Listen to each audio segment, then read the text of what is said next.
Hello, everybody. I'm here today with the lovely Nicole Dennison of Change the Course Coaching. She is from sunny Florida, USA, and she works all over the world with people by telephone and by Skype. So, Nicole, you are a holistic health coach and a life coach. So, what exactly does that mean? Okay, well, thank you, Bev. Thank you so much for having me here today. You're so lovely, and I'm so glad that I get this opportunity to talk to you. Very welcome. I'm just so pleased you're here. That's right. You know, whoever's going to listen to this, hey, we're glad that you're here. But yes, I am a certified holistic health coach and a life coach, which means I have a dual certification. The first is in health coaching, holistic health coaching, which means that I work with clients in the mind, in the heart, and in the body. So we do mind, body, and spirit work, which in order for complete healing, you really do have to combine all three things, right? Yeah. And I'm also a certified life coach. I did get my certification from the amazing Tony Robbins, which means I have a great understanding about how to help people with their emotions. And if we are going to really heal anything, we do have to get to the root cause. And so we have to get the why underneath the why, and that's what I'm really good at helping people with, getting underneath and then getting complete healing.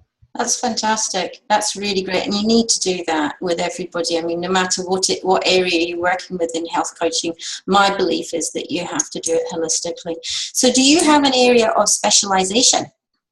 Well, I do. My area of specialization is emotional eating. Emotional eating is becoming more of a buzzword these days, and some people understand what it is, and some people don't. But in short, it is when our emotions get triggered, whether we're happy, sad, bored, stressed, angry, and one of the first things we think of to solve that emotion is food. You know, does a quart of ice cream take care of it? Okay, well, if it does, maybe an emotional eater. And occasionally, I think we all are emotional eaters.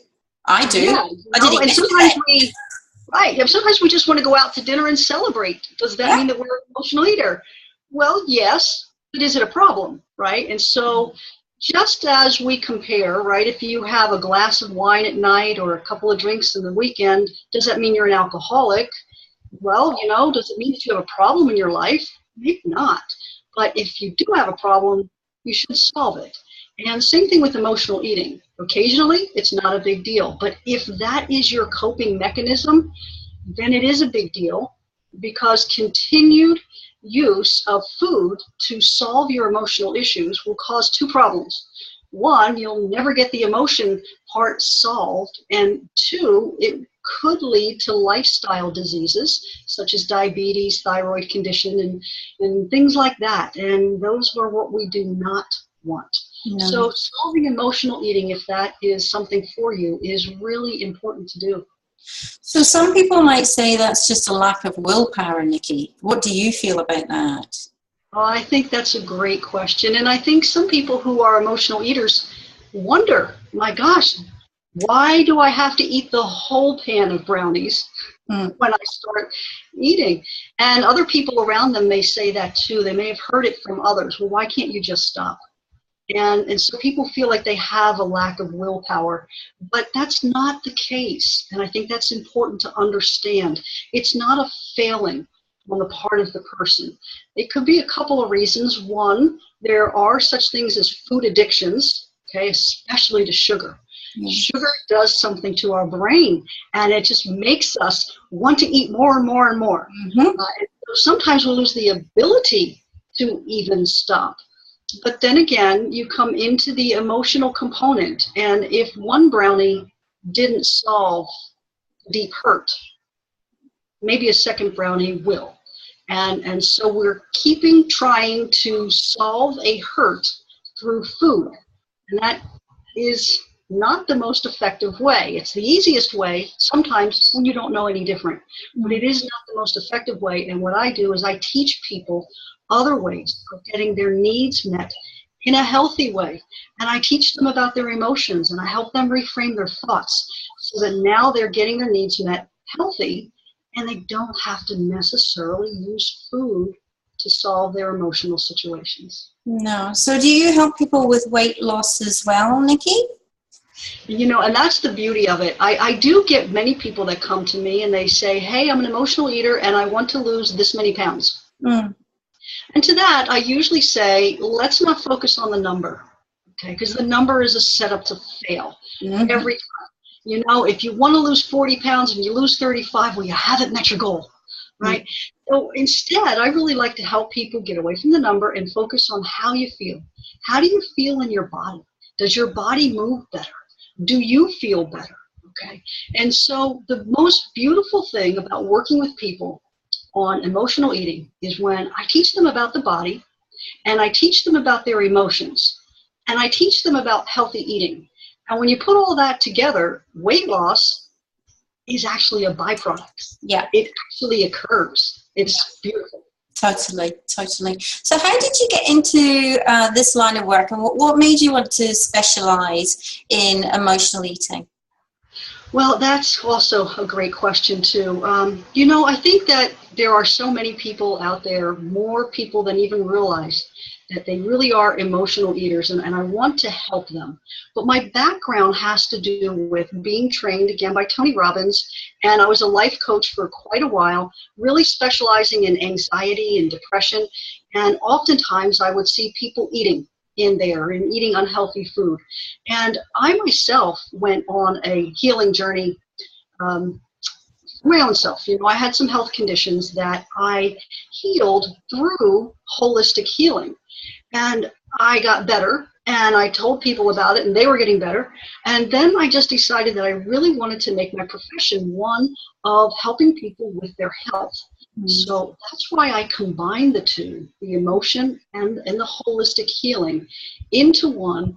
And it's inspiring to me, because when people come to me with emotional eating, I can help them with whatever their physical conditions are, in addition to the emotions. So it's a really good combination. That's fantastic. And is there any particular advice that you can give to these people today? Just a short snippet of advice. Yes. If emotional eating is something that you think might be happening, or if you know that emotional eating is happening for you, I would really like to invite you to connect with me. I have a lot of resources that I'd like to just give you for free. All right. And so we were trying to figure out between Bev and I, how's the best way that we can do this? Because, one of the things I have is an ebook that I offer for free. It's called What is Emotional Eating? And it just covers what it is and what to do about it. I also offer monthly webinars, educational webinars about how to get control of sugar cravings, right? So I have that too. But I also offer a free hour of coaching. And I do that to all initial people, and I guarantee you will definitely walk away with a whole new idea about how to think after that 1 hour of coaching with me. So I think what we're going to do, and we're going to try this, is to have you email me. Just simply send me an email and make sure that you reference Bev's name in that email so that I can connect that. And in this way, in the email, say, hey, I want to take you on your coaching hour, or I want to get your free ebook, okay? Or I want to know about your webinar. Just send me a quick email, and then we can do that. Reference Bev. Now, let me give you my email address. It's so easy. It's my name, Nicole, all right? Nicole. And it's at the name of my practice, which is Change the Course Coaching. So Nicole at Change the Course Coaching. Send me an email, reference Bev. I'll give you anything that you need. Well, that's fantastic. Thanks so much, Nicole. It's just, it's really interesting for me to hear about this, because I don't work with emotional eaters myself. And it's not something that I really understand. I've never been through it myself, and it's not easy for me to help women in these circumstances. So that is why I wanted to interview Nicole, because I am sure that there's people people out there that are in my Facebook page or in my Facebook group who do have issues with emotional eating. And I know I'm not the person that can help you, but I know that Nicole can. And I met Nicole in Miami at a business event, and I just kind of fell in love with her because she's just such a wonderful person. She has got the biggest heart, and she really knows what she's talking about. So if you feel that you've got any of the kind of problems that Nikki has been talking about, then I would urge you to definitely get in touch with her, because I know that she can help you. So thanks very much for coming on, Nikki, my new TV show. My first edition. Yay! So thanks so much, Nikki, and I hope that this has been some help for some of you guys out there. So we'll see you next time. Thanks. Bye. Bye. Bye.